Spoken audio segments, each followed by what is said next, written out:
Hey creators, I'm Tom from the YouTube product team. Big changes are coming to how you manage your channel. I'm here to give you a rundown on some of the new improvements to the YouTube Studio. You might be wondering, why are we making all these changes? Well, the original YouTube Studio Classic has been around for over 10 years, and it became really hard for us to make improvements to improve your experience. So now, the new YouTube Studio will let us give you more features faster.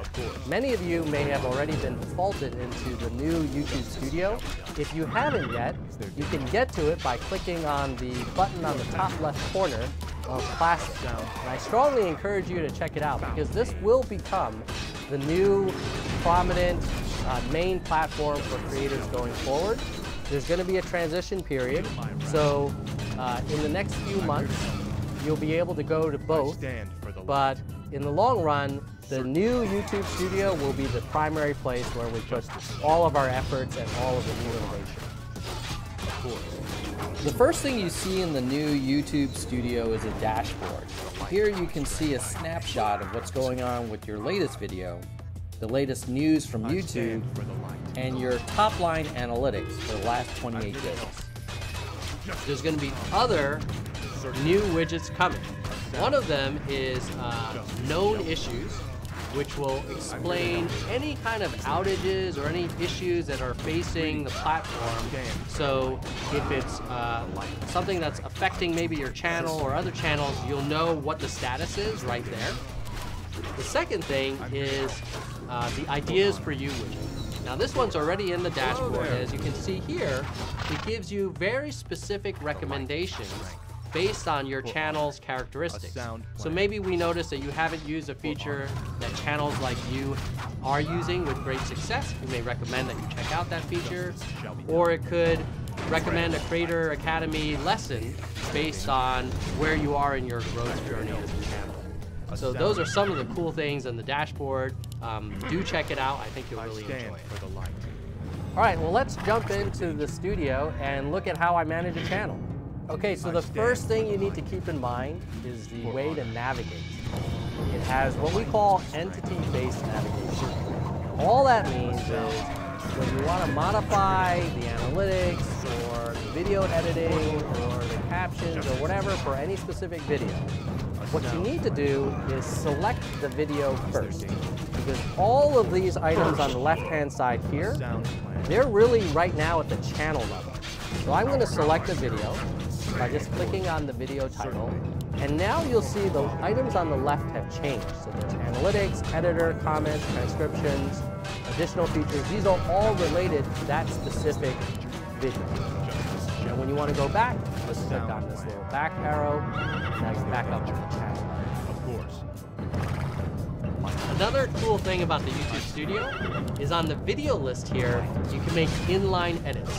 So notice here, I'm looking at my list of videos, and I can quickly click on the little pencil, and now I can change the title and the description without leaving the page.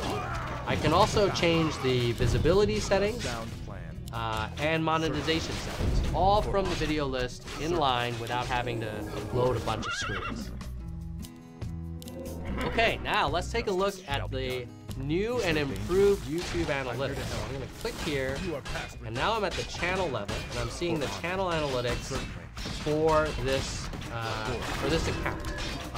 Some things that are really cool are the way we've organized the reports now are kind of aligned with the goals of a creator.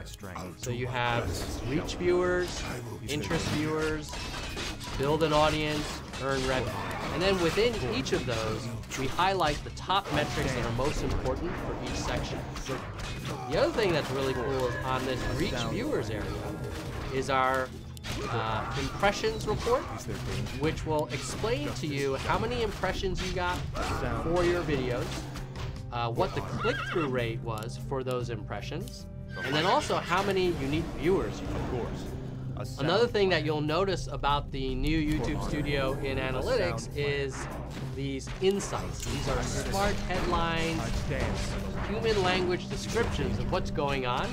So this has been based on feedback we got from creators telling us, hey, you know, these charts and tables are great, but just tell me what's going on. So now we do that. Currently, this feature is in English only, but we hope to get it out in all languages soon. When looking at your analytics, you can also change the date range by clicking on the date picker. You can also select a custom date. Of course. Now you can go deeper by clicking on one of the cards, then a deep dive window opens. Of course. Certainly. It allows you to sort the table by the different metrics, change the charts, and even create and apply views. The other thing to know is you can click on the small play icons to see the video analytics, where the charts are now normalized and compare the video's performance to other videos, adjusting their age for a fair comparison. Of course. So next, let's look at the new video editor. I'll click on a video here, then I click editor, and you'll see that a couple things. One is it's a completely new visual design, really nice dark mode kind of look. But the most important thing is that the classic studio used to have editors all over the place. We used to have one editor for end screens, another editor for captions, another editor for blurring, another editor for audio swapping, and so on. That was very confusing to use. They were all a little different. Now you can do it all in one place and avoid any edits that you like. Now one thing you'll notice is from time to time there might be a couple of features that you click on and it actually takes you to YouTube Studio Classic. Those are features that we're in the process of building in the new YouTube Studio. So in the meantime, we want to make sure that you can still get your job done and access those features. Over time, we'll replace those links with links to the native built YouTube Studio version of it. But in the meantime, you'll have those links here. Okay, so that's a quick summary of the new YouTube Studio. If you have feedback, please give us comments below, or you can use the send feedback feature in the product itself, or you can hit us up on Creator Insider. Whatever works for you. In the meantime, enjoy the new product and keep it real.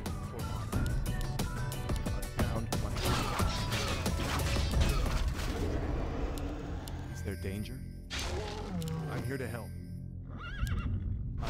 Welcome to the full free tutorial of how to film, edit, and upload your YouTube video just using your phone. I'm Sean Cannell. And I'm Heather Torres. And this is Think Media. And in this very video, we're gonna be taking you through step by step our entire process for creating content for YouTube on your phone, whether you have an Android or an iPhone. And we're gonna be answering your top questions from the Think Media community on each of these steps. So grab your phone, grab any accessories you have, get something to drink, get a journal, and buckle your seatbelt, because we are getting started right now.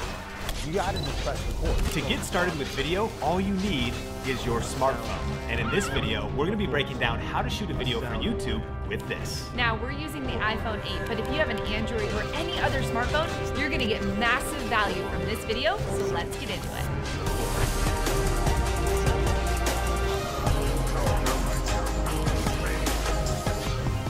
Hey, what's up? Sean Cannell here. Heather Torres here. And this is Think Media, bringing you the best tips and tools for building your influence with online video and social media. And we're so excited because we're in a 4-part series. This is part 1 of how to create YouTube videos with your smartphone. Part 1 is going to be all about shooting the video. Then we're going to do thumbnails in part 2, how to edit in part 3, and then finally how to upload it and optimize the video in part 4.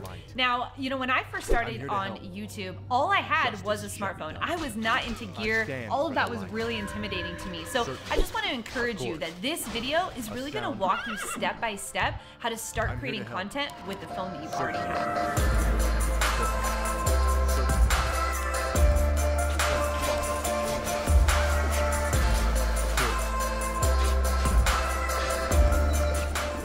Tip number 1 is before you lock down your shot and set up any gear, put your phone in selfie mode and get a feel for the room. Yeah, I took the phone, like Sean said, selfie mode, walked around because I wanted to see what the background was going to look like with me in the shot. Now, you might think that we do this really well at Think Media, but it takes us a couple times. So you'll see I set up the shot first, and it didn't quite work out. So I wanted the tripod to be about an arm's length away, and I wanted the background to not be too busy. So I moved around the room and then finally locked in the right shot. Tip number 2 is get your gear ready. Now here's the cool thing. You can start with your smartphone by just putting it on a pile of books using your on-camera microphone, but there's a few pieces of gear that we recommend to really level up your smartphone content. And that is a lighting kit. The lighting kit we have for this shoot was under $100. And then also a microphone, and if you got your dongle, then the microphone just plugs right into your phone, makes it sound better, and Heather was able to clip that to her shirt. And then finally, just a tripod and a smartphone mount. And you can get all of that gear for right around $150 here in the US. So if you want to see links to any of those specific items, we'll post those in the description below. Tip number 3 is to lock down your shot. Now, there's always the dilemma, do you do the selfie mode or do you do the normal camera? We suggest that you do the normal camera. And here's the best thing. I know I thought when I sat down, I can't see myself, but don't worry. Do a test shot first where you click the button, you sit down, you say something so you can test your audio, you can check the background, make sure everything's in frame, it looks nice, and then when you get started, everything's good to go. Yeah, and the reason you want to do that is because the normal camera on most phones, like the majority, is so much superior to the selfie camera. But here's the thing, you can still use the selfie camera if you want, but avoid this mistake. A lot of people, when they're having selfie mode, they look at themselves and not the lens. Therefore, people can see it on the YouTube video. So do your best to look at that little lens on your phone, and that way you'll be making eye contact with the viewer.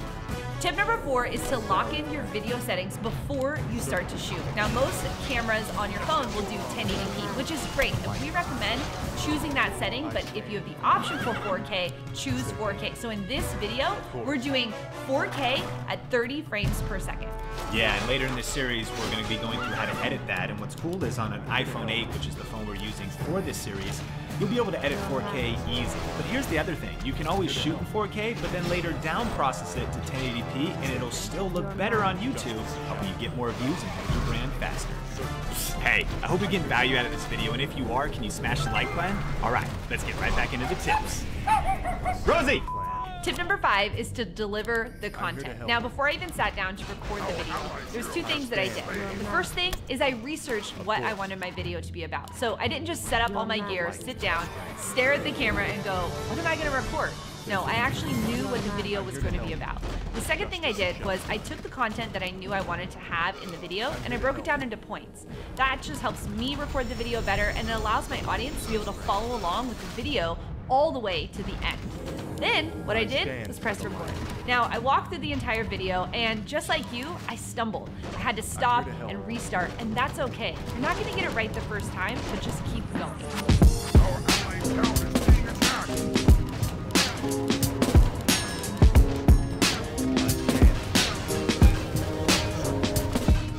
All right, and now that all the footage is on the phone, it's ready for the edit. But there's actually one more step before that, and that is creating a great thumbnail for YouTube. So if you want to watch part 2 in this series, you can click or tap the YouTube card, and we'll post a link to it in the description below as well.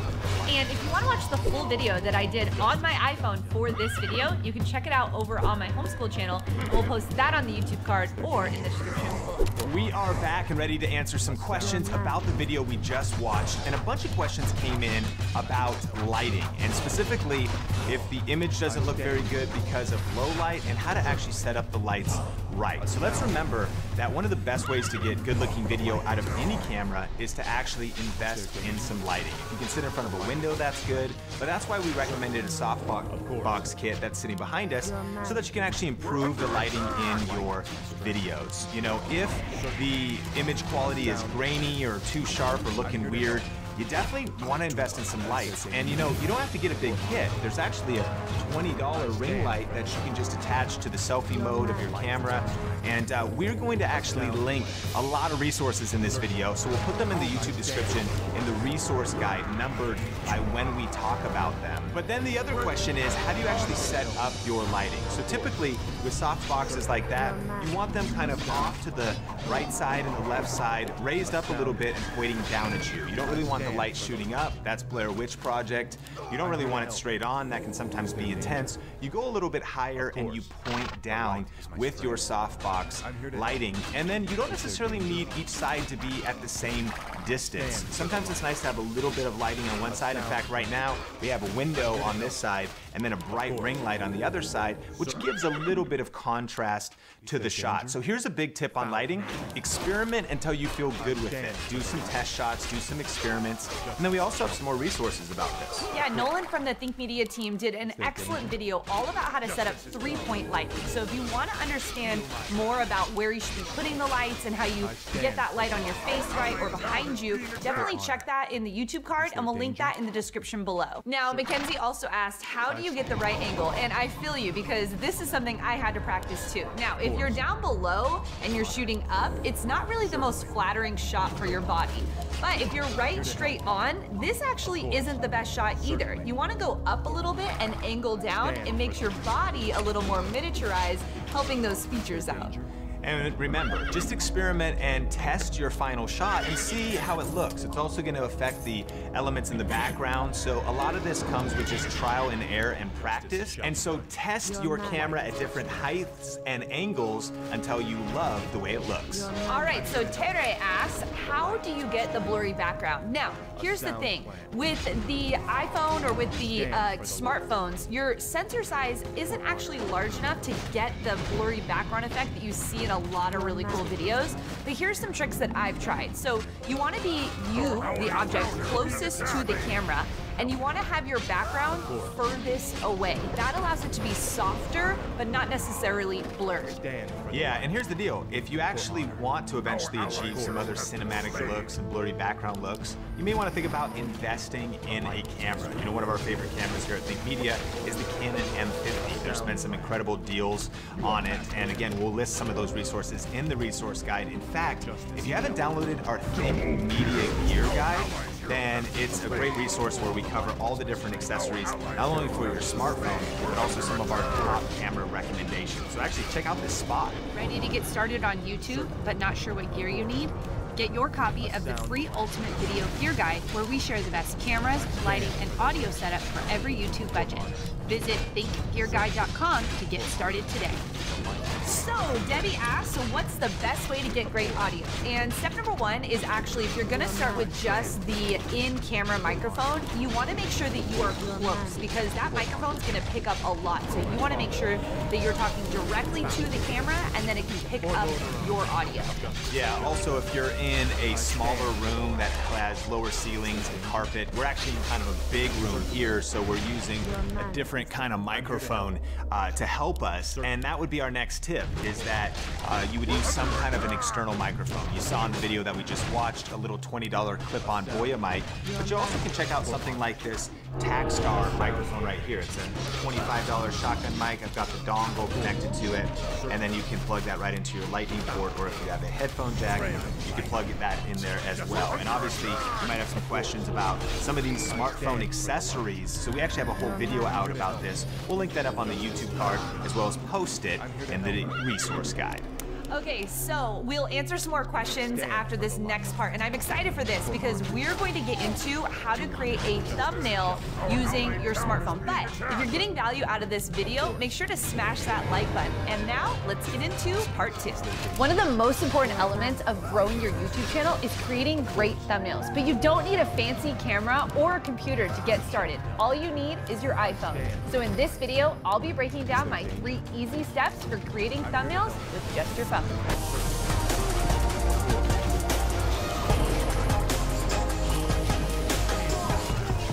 Hey, it's Heather Torres here with Think Media, helping you build your influence with online video and social media. And on this channel, we do tech reviews, strategy videos, and tutorial videos just like this. So if you're new here, consider subscribing. So I know when you get started on YouTube, it can be scary actually having to figure out cameras and figure out the editing software to just create a simple thumbnail. So I want to walk you through the 3-step process that I use when I create my thumbnails using my phone. So let's jump into the tips. One of the first major points of understanding how to make a great thumbnail is really not even using the phone yet. You want to think about starting with the end in mind. So you want to think about what type of emotion should you have in your face when you're making your thumbnail? Or are you going to have words on the side that you need to be pointing to? Or where are you going to be looking at? So before you even get started making the thumbnail, really think about the end in mind of what you want that thumbnail to look like. You know, on YouTube, the type of thumbnails that get the most clicks are the ones that have emotions.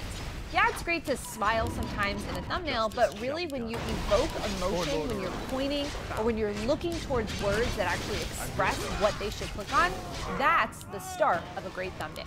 The second part of the process is that you want to actually take a lot of pictures. I usually take about 10 pictures every time I'm going to do a thumbnail. And the reason for that is because you want to make sure you find the right one, the perfect picture.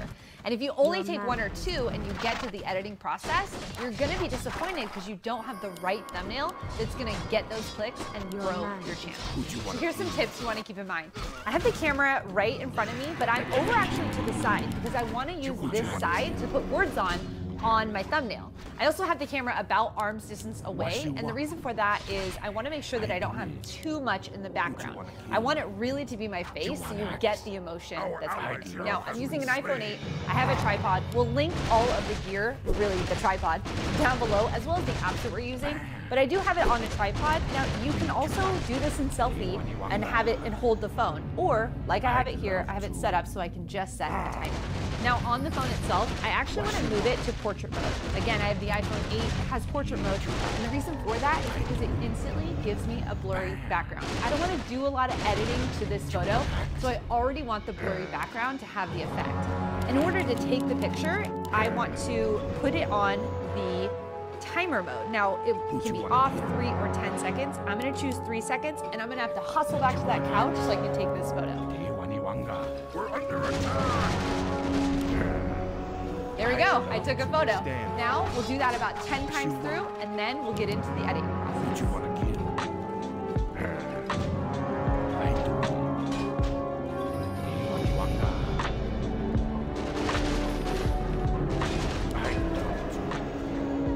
So now that we have the photo that we're choosing, we're gonna go into the editing process. And I like to break this up into 2 phases. The first phase is actually editing and cropping the photo. So let's do that. Open up your photo app. You can get right to the photo that you want to choose and you hit the edit button. Then you go into the 3 dots and you have all of these different filters that you can choose from. I really like the vivid filter because it really brightens up the photo. When you're thinking about thumbnails, you don't want dull and dark, you want bright and vibrant. So I like to hit the vivid. Now I also am going to click the crop button, and then with that I'm going to click it on the side and click 16:9. That's going to actually crop the photo in for me so that I have the right photo. I'm just going to move it around so that I can get my face in this 16:9 and get my fingers in it. But again, I want a lot of space on the side to put the text, and I want my face and the fingers to be pointing directly so that that's what someone looks at. And you're going to hit done. The second part of the phase is to go into the Fonto app. I like the Fonto app because it's a free app that you can add text to. So we're going to go right into the Fonto app for Android and iPhone. Is there danger? I'm here to You're going to click the little camera button, and you're going to go to Photo Album, and you're going to import that last photo. Done. And now you're going to click right on the screen, and it's going to say Add Text. This is where you're going to add the text, and I like to do less than 5 words on a thumbnail. So I'm going to choose 3 words. This is a video that I created about what I wish I knew before I started homeschooling, so I'm going to put on the thumbnail before you start. I'm going to separate that up into 3 different words, and you can play around with the text and the font and the colors, and you can move that around on your screen.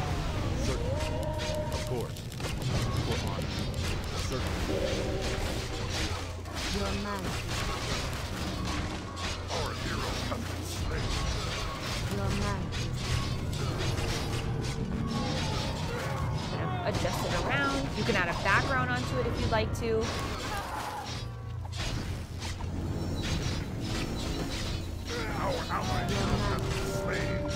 style, you can hit background, and you can put a border around it. I like to always think when I'm creating thumbnails that someone on a phone is going to look at it. So I want the words to be large enough for them to read. I want it to be clear text so they can read it easily. Sometimes I like to play around with the color.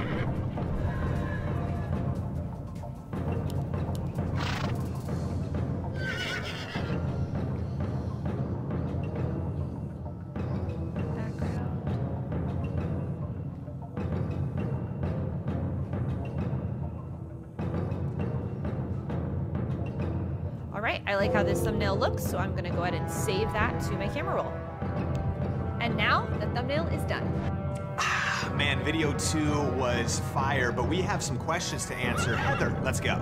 William says, simple, which app do you use? Now, in this tutorial that you just saw, I was using a free app called Fonto.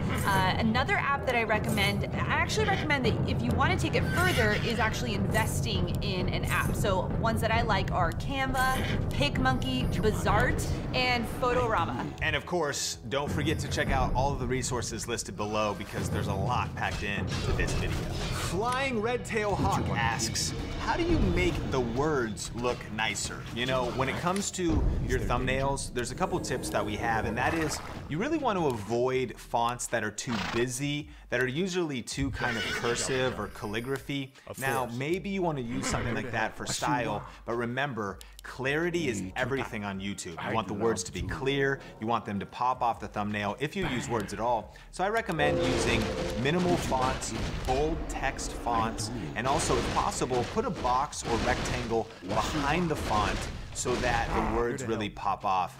And that's also maybe something to consider is that if you're not going to put a rectangle behind it, shoot on a background that's not very busy. Maybe you take a thumbnail shoot where you take a photo of you, but you're on a plain wall or a nice colored wall, or even like those curtains back there would be kind of nice because they're simple and you could put the text over top of those. So just be intentional in the thumbnail creation and the fonts you choose. Yeah, when we're doing thumbnails, we're not just selecting an image from the video file. We're intentional about the thumbnail because remember, getting someone to click is all about that thumbnail and that title. So you want to make it enticing for them to go further with you in the video. Rachel asks, I love Canva. Is there a way to add thumbnails from mobile or does it all have to be done on desktop? Well, Rachel, that question and answer is coming up later on in this video, but now we need to get into editing. Let's edit your entire YouTube video on your phone in this next step in the tutorial. Here we go. So you've recorded a video with your phone and now you need to edit it for YouTube. Well, in this video, I'm gonna walk you through my easy step-by-step process for editing your video with just your iPhone.